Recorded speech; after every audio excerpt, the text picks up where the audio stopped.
तो नहीं है, शोभा के लिए लगाया जाता हो, कोई तो कारण होगा इसका।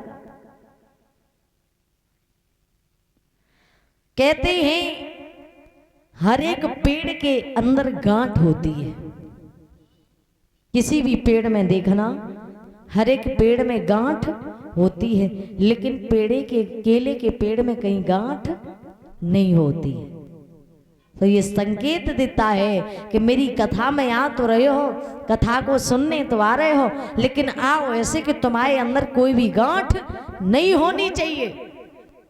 अब बैठे तो भगवान की कथा में है, लेकिन मन में यही है कि कहीं पड़ोसी हमारे घर में से चोरी ना कर ले जाए,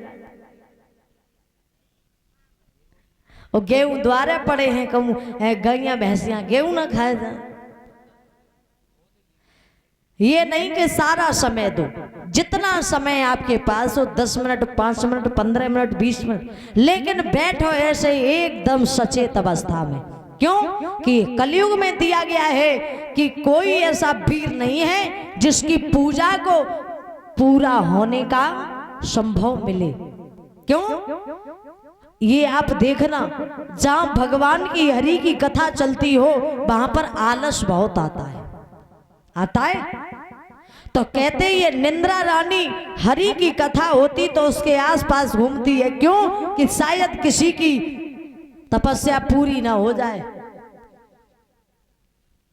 हमारे तुम्हारे ऊपर निंद्या रानी बास करती रहती है, तो इसलिए हम आपको आलस बना रहता है। बोलिए सच्चिदानंद भगवान की।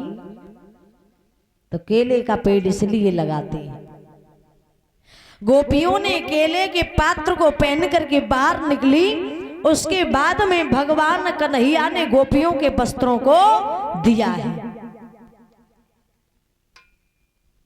लेकिन बताया है आध्यात्मिक में यह दिया गया है कि भगवान कन्हैया ने ये वस्त्र रूपी चीर का हरण नहीं किया।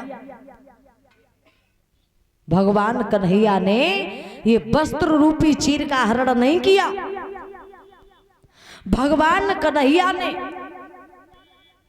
अज्ञान रूपी चीर जो था गोपियों के पास, अज्ञान रूपी चीर को लेकर के और ज्ञान रूपी चीर को दिया है। तो भगवान कन्हैया ने ज्ञान और अज्ञान रूपी चीर का हरण किया है। बोलिए सच्चिदानंद भगवान की। गोपियों के अंदर जो ज्ञान नहीं था, भगवान कन्हैया ने वो ज्ञान प्रकट किया है और अज्ञान को ले लिया है। बोलिए गोविंद भगवान की। तो भगवान कन्हैया ने वो संजीव भैया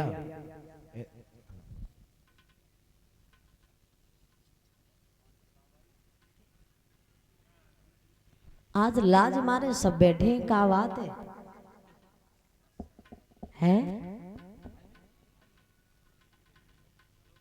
आज लपट को पता चलो ये अब लपट का हो तो हाँ, अभी जो 2-4 कथा वही ना, उनमें बड़े आनंद से दिन बीते। अब यहाँ खुली लपट लगत हुए तो हम मालूम पड़ रही कलपटी में थापड़ से बैठ रहे। हकीकत बात महाराज जी कसम से लग रही कोई पीछे धोखा नहीं चलाता हुए। हाँ गरम बात।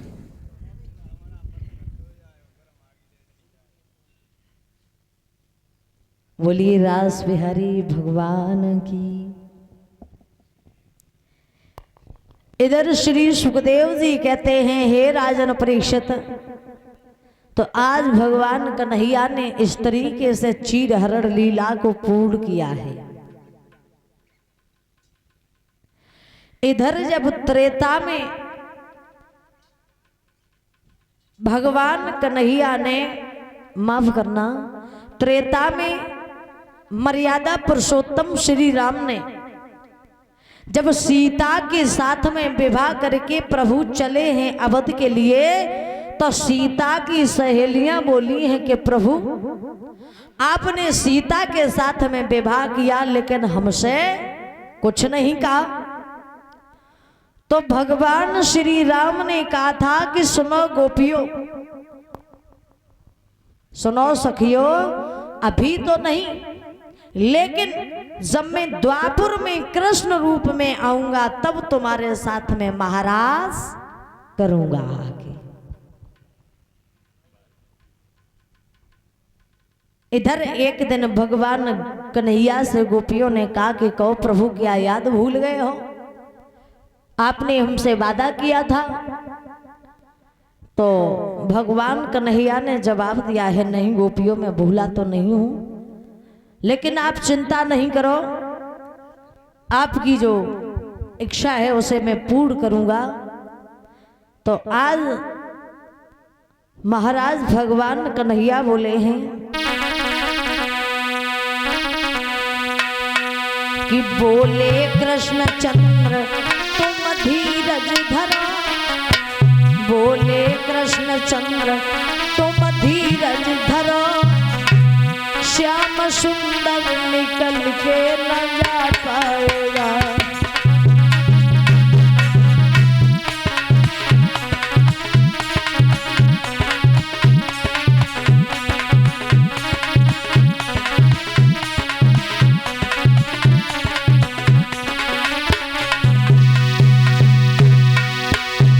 बोले कृष्ण चंद्र तुम धीरज धरो, श्याम सुंदर निकल के न जा पाएगा, श्याम सुंदर।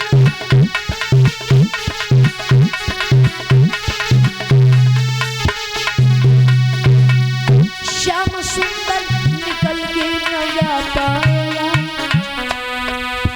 आश पूरी तुम्हारी सदा हम करें, आश पूरी तुम्हारी सदा हम करें, जो कहोगी वही श्याम कर जाएगा।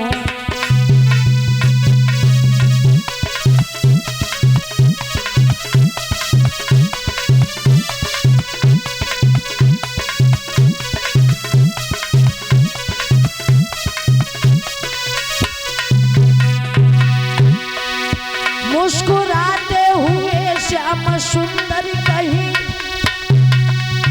वक्त ऐसा सुहाना समय आएगा,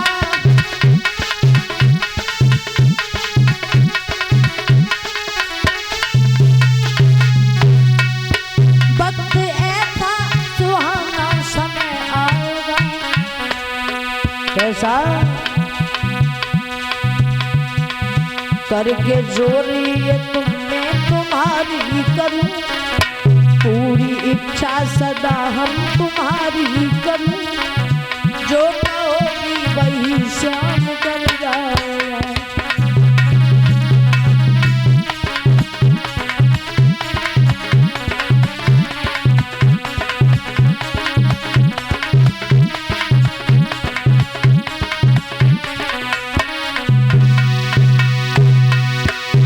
कर जोर के सखिया कहें श्याम से, तुम बिना साथ हमेशा हमारे रहो, एक पल भी हुए जो तुम हमसे जुदा, एक पल भी हुए आप हमसे जुदा, इसी गम में मेरा दम निकल जाएगा।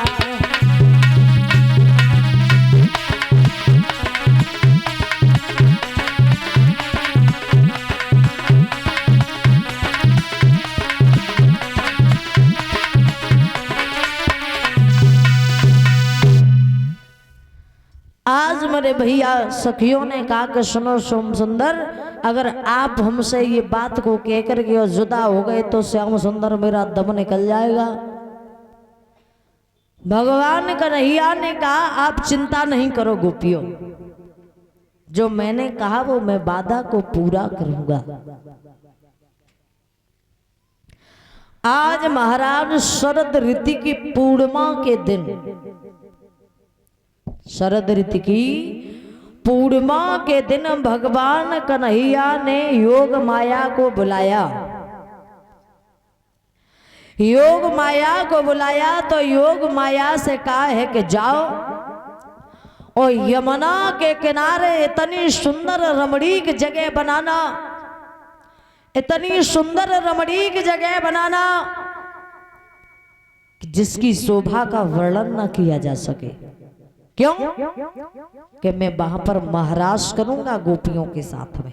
अच्छा, हाँ। योग माया ने जैसे ही ये खबर सुनी,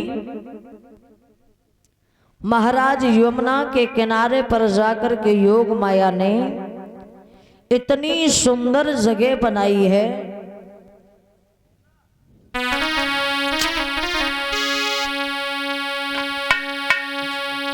कि यमुना किनारे जगह सुंदर सी बना दी।